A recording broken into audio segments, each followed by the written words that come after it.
আবু হানিফার উস্তাদের নাম ছিল ইমাম হাম্মাদ। কি নাম ছিল বলেন? ইমাম হাম্মাদ রহমাতুল্লাহি আলাইহি, ইমামে আযম আবু হানিফা রহমাতুল্লাহি আলাইহি উস্তাদ বলেন কে?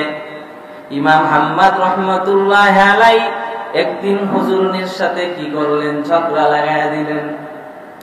স্ত্রীর সাথে ঝগড়া করার পর স্ত্রী ইমাম হাম্মাদের সাথে আর কথা বলে না। ইমাম হাম্মাদ রহমাতুল্লাহি আলাইহি স্ত্রীকে ডাক দিয়া কয়, বিবি আমার, সুবহে সাদিকের আগে যদি আমার সাথে কথা না বলো তাহলে তুমি তালাক হয়ে যাবা। ফজরের আগে যদি তুমি আমার সাথে কথা না বলো তুমি তালাক। ইমাম হাম্মাদ রহমাতুল্লাহি আলাইহি যখন এই কথা বলে ফেলছেন, এবার স্ত্রীও মনে মনে ভাবে আর সংসার করব না হুজুরের ঘরে। মনে মনে কি ভাবে?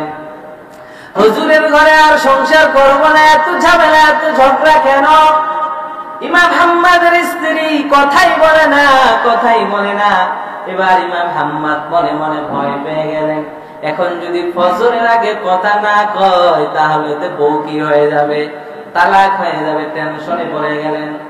এবার ইমাম হাম্মাদ যখন টেনশন করতেছেন, ইমাম হাম্মাদের মনে মনে একটা জিনিস ধারণা আসলো, আমার একজন ছাত্র আছে, নাম হলো নোমান ইবনে সাবিত আবু হানিফা।